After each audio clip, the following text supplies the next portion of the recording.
Hello, my name is Rusty Coones, and I have with me Dave Seiler, aka D-Man. He's the chairman of the board of directors of ABATE, California. How you doing, Dave? I'm doing wonderful, Rusty. How are you doing? I'm great, man. Thank you for coming on. Hey, no problem. Thanks for having us. So, look, I just want to thank you in advance for all the work that you've done for the writing community with ABATE over the years and continuing to do now. And there's a lot of people that don't know how important the job you guys are doing is. And that's what I want you to get across during this interview is the importance. We need to really support you guys. You're out there on the front lines against legislation and other things coming down the pike. You've accomplished some really good stuff in the past, which I want to talk about. And you've got some more battles in the future. And things are ramping up a little bit against ICE vehicles. So we're going to go over all that. But before we get into that, I want to talk to you about how you got into motorcycles in the first place, where and when that was. Oh my goodness, that was a long time ago in a world far, far away. Well, I grew up in a household that I had a great relationship with my dad, but he had a military experience. Didn't like to have guns or motorcycles in the house, even though we lived in a rural community. So the rule at our house was we could do anything we wanted as an adult as long as we moved out of the house. So at 18, I moved out of the house and was finally able to get my first motorcycle, and it was a beater. It was a old Honda SL 125, and I don't think that the stator worked correctly because we constantly had to charge up the battery to keep it going around. And I was 19 and I was loving it. My goodness, I hung around with a bunch of guys out there in the rural communities, and we rode around. And it wasn't a couple of years later that I was finally able to upgrade to a Kawasaki 440 LTD. And oh my gosh, I thought I was the king of motorcycles at that point. Again, living in a rural community, we hung out with a bunch of guys that rode at that point, and constantly went everywhere in California. I remember riding all the way out to Santa Cruz, California, and back on that little 440, freezing my ass off from time to time. But and then up into Tahoe, into Truckee, and up into Redding, and all the Northern California small jaunts. And so that's kind of how I got involved in it. I had a really good riding group up there in Sacramento area, the Elk Grove area, and loved every minute. Great memories. Still great friends with all those guys. So when you were riding up north, was that your pre-Harley days? Oh yeah. That was up until I actually when I was 28, I got my first 883. That was my next move up, and that was very short lived because I was married at the time and had a child, and my wife decided that it would probably be wise for me to get off the bike while I was raising a kid, and I chose to do that. And so we did get off the bike after a little while, and then finally got back on the bike right around 2004. Now, was that when you already moved down to Southern California? Yeah, we relocated to Southern California. Beautiful weather, way too many people down here. Yeah. But it was a great moment because again, we'd been off the bikes. We've been doing all sorts of fun adventures, flying airplanes and jeeping and all sorts of things like that. And a little bit of off-roading. We did a lot of quads, etc., and KTM's. But one day I looked over my son's shoulder while he was looking through a cycle trader, my oldest boy, and surprisingly, he was looking at Harleys. I figured he was going to be more of a speed rocket kind of a bike, but he was looking at Harleys, and I looked at him, and then I looked at his mom, and I said, "Hey, you know what? If you're going to get one, let's get two."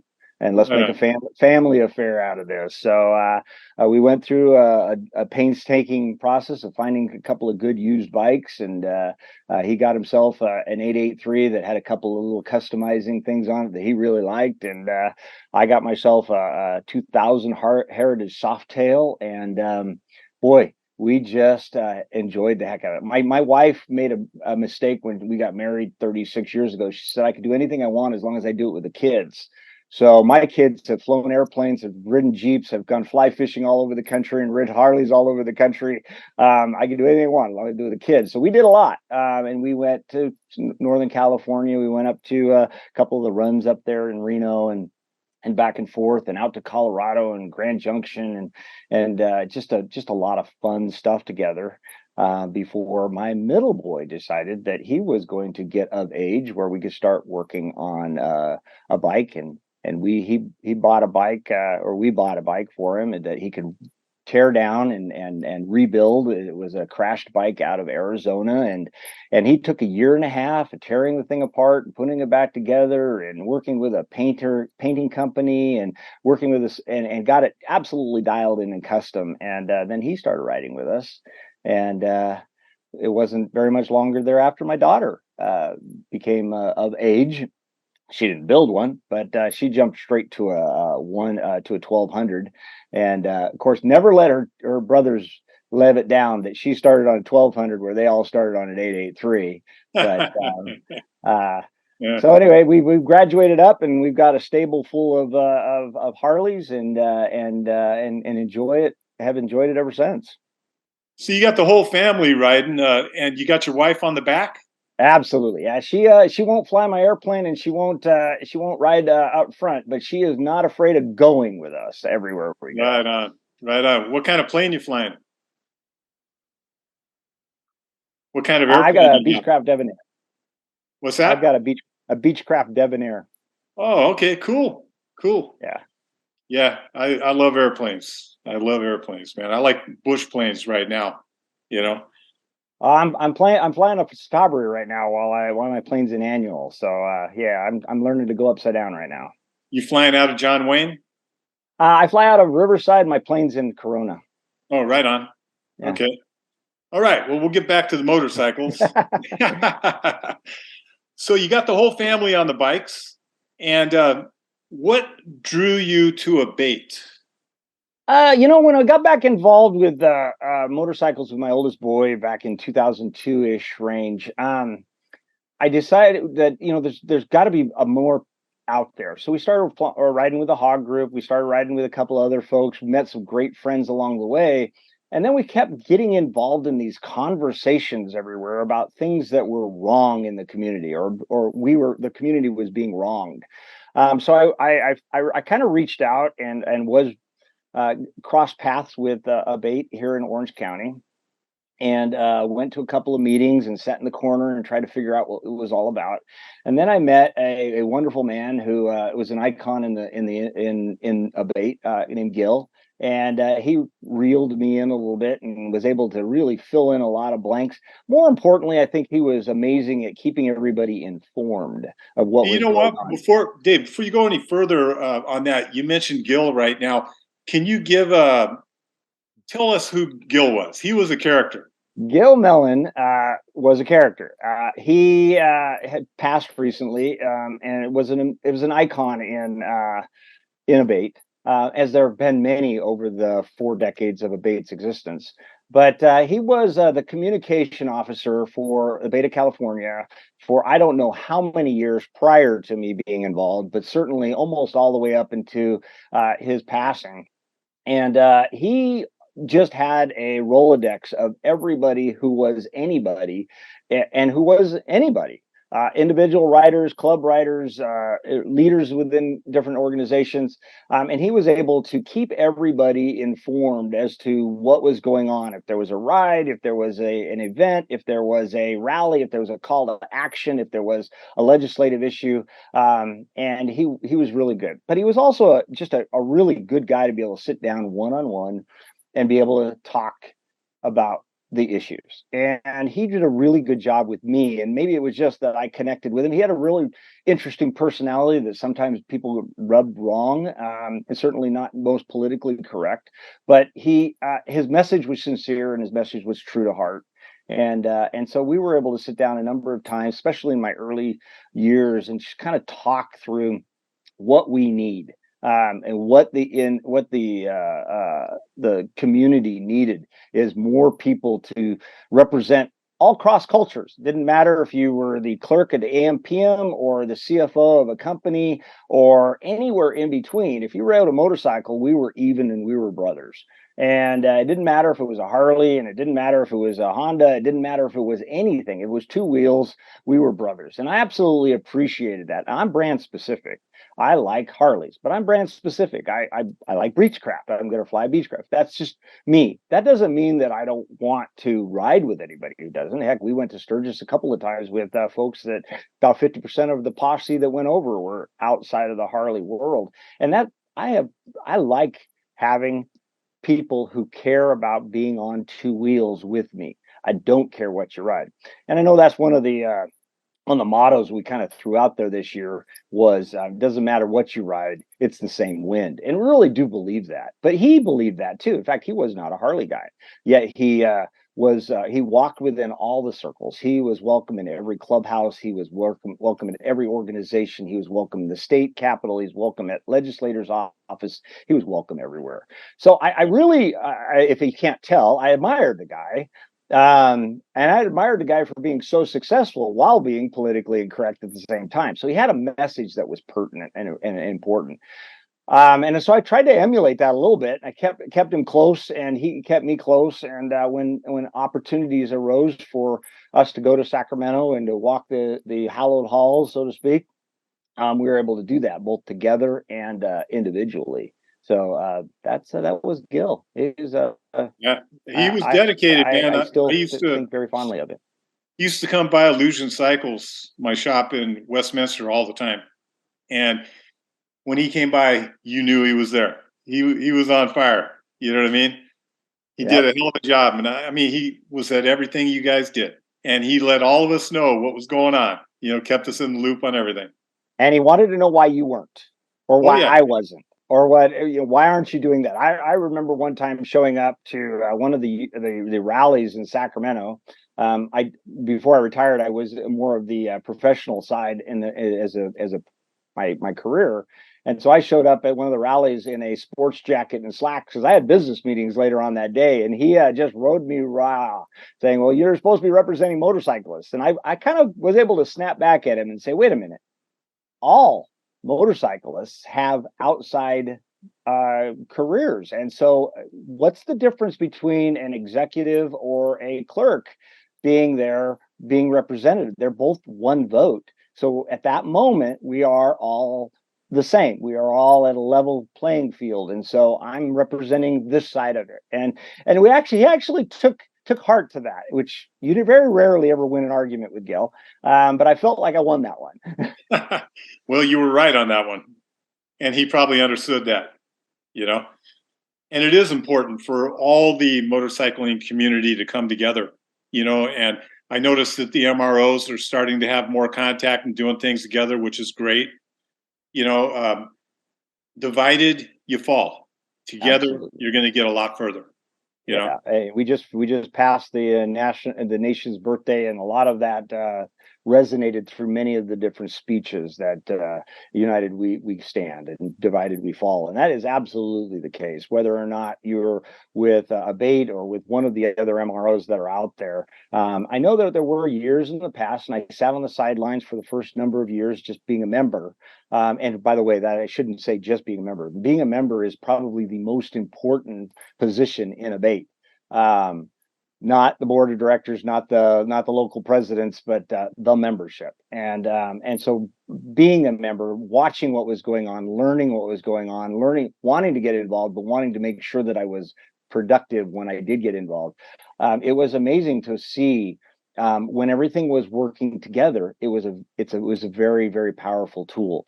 And there was some periods of time, as all organizations kind of have ebbs and flows, where there was dissensions, and different groups decided that they didn't want to participate with each other, and it was harmful to the process. And hopefully we learn from our history.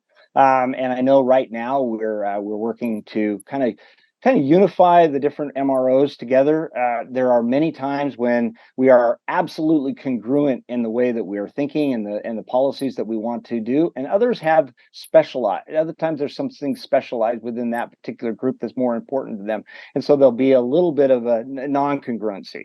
But overall, by having these dialogues and these opportunities to sit down and chat and meet together, we're able to find that common ground. Because again, together we've got a huge influence in the state capital or in the national capital in the form of Motorcycle Rights Foundation, which was originally founded by a bunch of ABATE members over the states.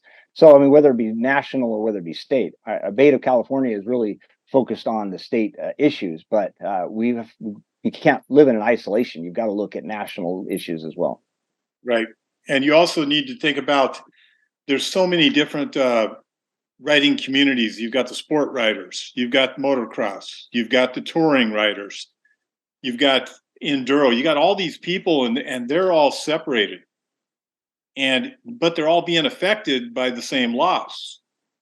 So really, people need to come together. And I was just thinking, man, if there was a way to do events that were fun and about business, where you had a conference separate from where all the noise was, like in an enclosed hall or whatever, where you guys could have your speeches and talk away from all the noise, but at the same time, everybody that comes there can bring their family, they can camp out, be entertained, have vendors and bands and all the fun stuff going on, and invite everybody. Can you imagine how big that would be? That would be wonderful. And actually, in ABATE's history, there were a number of state rallies that they did bring everybody together. And ABATE reached out probably about 10 years ago.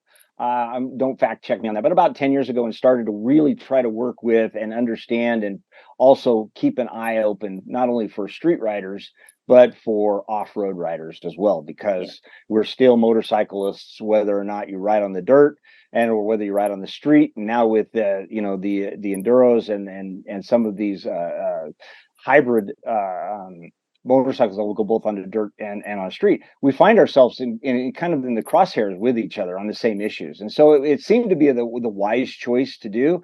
And we're looking at off-road vehicles in general. And unfortunately, about 4 or 5 years ago, things started to slow down a little bit. And of course, with COVID, things slowed down dramatically. And so a lot of those things kind of, I don't want to say fall by the wayside, just by nature, just didn't happen. And, like anything else, the good Nike statement, just do it. So we're trying to get back to that. We had a call a couple of days ago, and we talked about, trying to appoint an ambassador of fun, just to do what you're just talking about. Try to bring back the fun. Now, we've got a job to do on ABATE. Now, don't get me wrong. We've got a full-time lobbyist in the state of California that's keeping our eyes open for anything that has to do with the word motorcyclist. We've got a whole full board that's constantly scouring legislation for the word motorcycles. So it didn't matter if it's a motorcycle on road or off road, and trying to figure out if it is a cursory issue or if it is an issue that's going to affect rights, and whether or not we're for it, whether or not we're against it.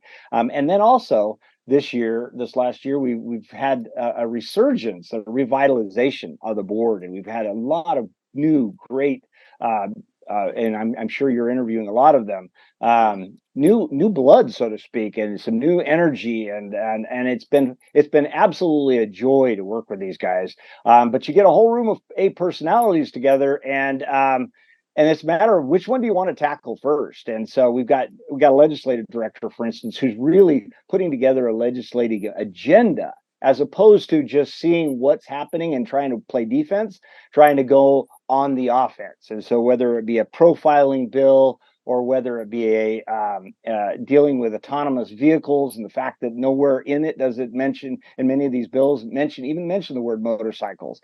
I know I was on a call at his request last week in a committee call, and the word motorcycle wasn't even in the description. It was a vehicle, a pedestrian, or a bicyclist.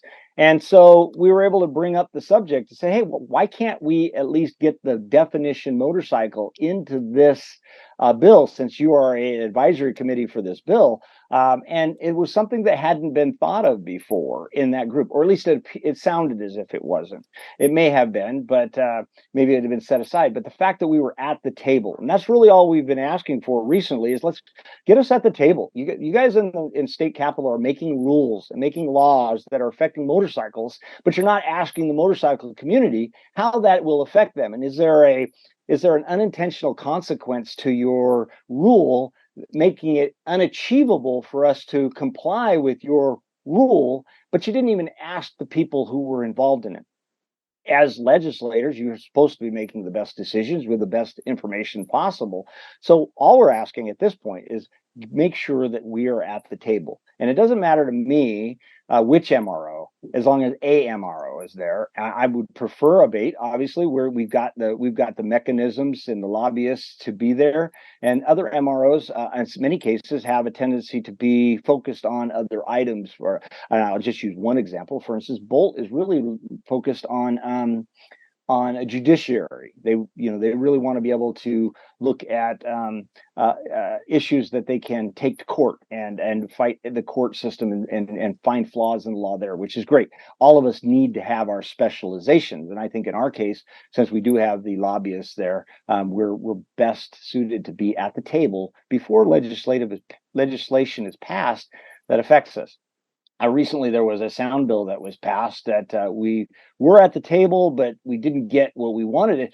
And they effectively, and you fact check, but generally, if you have a issue and you get a ticket, it's not correctable. Well, our legislative director and our lobbyists recognized that and at least brought it to the attention to the legislators, so they passed it, but they postponed it so that they can come up with a solution for this before they enact it. Because right now, if they were to enact it today, you get a ticket, you can't correct it, you therefore can never register your bike in California again, ever, because there's no way of correcting it. And so that's my example. I mean, had we been at the table, someone probably could have talked about that before they went through the painstaking process of going through judiciaries, going through all the different committees necessary to get this through, getting it signed by the governor, and then just having it postponed for 4 years while they figure out how they're going to pay for the ability to enforce it or find a correction for it. So, we've got a lot of smart people in ABATE. We've got a lot of smart people in these MROs. If we're at the table, I think we can make a difference. And maybe, I don't know if this is possible, maybe we could help make the legislator a little bit more efficient in some, we get what they want to do, but what about those unintentional consequences? Yeah, that's exactly it. The consequences. And a lot of time people aren't looking at that aren't affected by it. A lot of these lawmakers, they've never been on two wheels. They don't care about two wheels. And some of them, don't even want two wheels on the road. And it takes people like you, Lombardos and others to make sure that it's balanced, so that things are done the correct way. Yeah, well, you say it takes people like me and Lombardos, and you're not wrong, but it does take it takes a village, so to speak. We're only as strong as our membership there. So, and every MRO is only as strong as their membership. And when we gather together, we represent votes.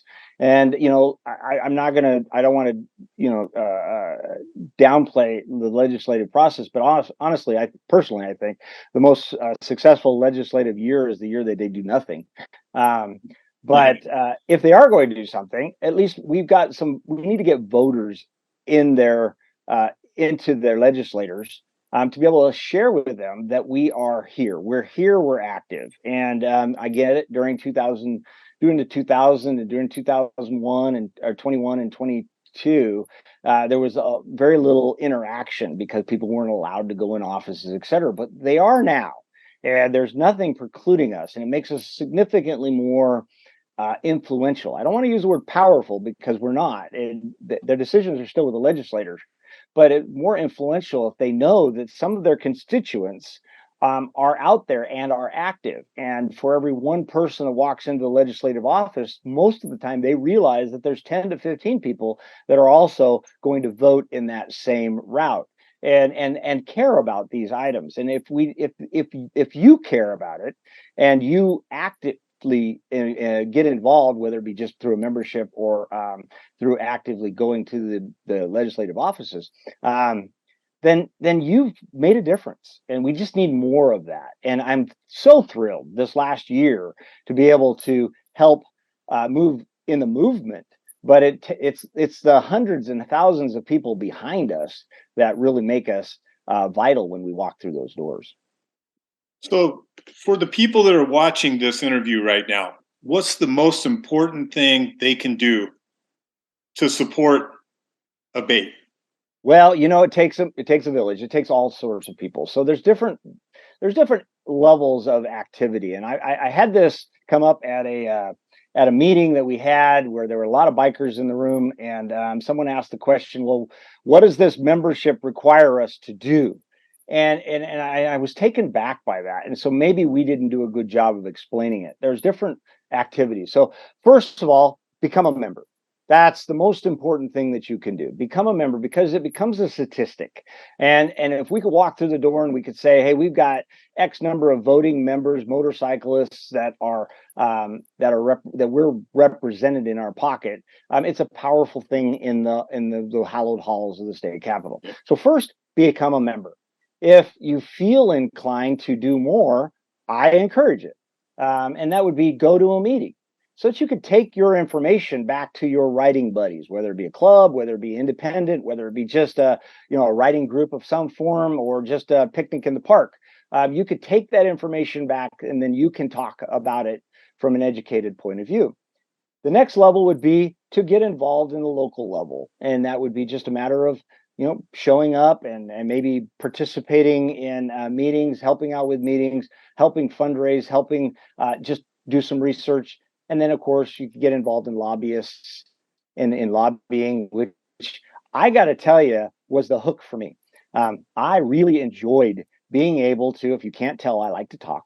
Um, I like to be able to go in and be able to share some of the things that are important. Now, obviously, when I first started this, I didn't know. So, but ABATE did a good job of empowering me with the data points to be able to walk in and represent my particular writing style and my particular social economic level and a voter to the various legislators that we went in and chatted about.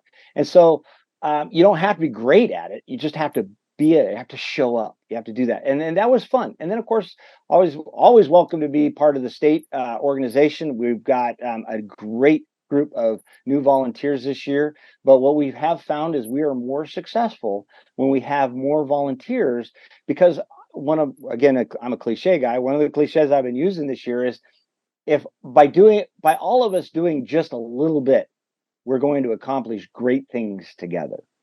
So there's various levels. You can, like I say, start with just being a member, listen, stand in the corner, and then you go from there. Wherever your passion takes you, we will help you, and we can mentor you to wherever it is. If you walk in that door, throw down your membership and say, "I want to be in the lobbyist group tomorrow." We'll let you. We're gonna walk you through that process, though. We're not just gonna let you go and go haphazardly. We want to make sure that we're all on the same page and we're all going. The message is congruent. And just to reiterate, for people that don't have the time to be involved and go to meetings, they can join online, become a member, support the organization, and not have to show up for meetings or do anything if they don't want. But just supporting in that fashion right there ups the numbers, the constituents, the power behind the whole organization. Absolutely, and I say that is the most important position in the entire ABATE program, is the membership. And when you join, you can go on abate.org. I'll say it again, abate, ABATE.org. And there's a join, renew, or donate. And we prefer the join. And you can sign up online. As soon as that happens, within about 45 days, you'll get a letter, you'll get a bailing wire. We send out a bailing wire every month. In the bailing wire, it talks about, it's a printed document. We're still in the past century, but we also put it out online. And it talks about the issues that are coming up, issues that we have already fought, issues that we're fighting, issues that we're projecting. It talks about some of the local activities that are happening in your area across the state, whether it was we have a couple of runs. They've got some fun names like Sweaty Buns runs, etc. And those are fundraisers, but it's also an opportunity for people like-minded motorcyclists to get together and talk about legislative issues. And again, our ambassador of fun would say to have some fun as well. There are certainly advertisers in there. We would highly recommend that you patronize those guys a little bit so that we can keep supporting those, and they support the cause as well. And so, yeah, and Russ Brown, you guys are certainly a part of that. It's a sponsorship. We really appreciate our partnership together. But it's all walks of life coming together, talking about the two wheels, how we are going to maintain the lifestyle as you see it. May not be how I see it, but there's so much cross contamination of opportunity there. And so we have to keep that communication open. Pull the forces together. Get all Absolutely. segments of motorcycling together. Yeah. And it doesn't matter if you're an independent or a riding group or whether it be V-Star group, whether it be a Harley group, whether it be a off-road group, whether it be just a couple of neighborhood guys that ride mopeds together. It's two wheels, and if you're required to be licensed, and you have rights, and we certainly want to watch for those things. Right on. Right on, Dave. Well, it's been a great interview. Do you have anything else you want to add before we close out? No, just whatever you do something. Everyone has to have a passion. If motorcycle is one of your passions, if you enjoy it, do something. There's plenty of opportunities to get involved in this fight, but don't mistake it. It is a fight. Every day there are legislation being introduced that has the word motorcycle in it. It's going to affect you one way or the other. By doing nothing, that is a slippery slope to losing what you have today. Oftentimes, we don't know what we've lost until it's gone. Exactly right. Well, thank you very much for coming on. Thank you. All right, Dave, I'll talk to you soon, huh?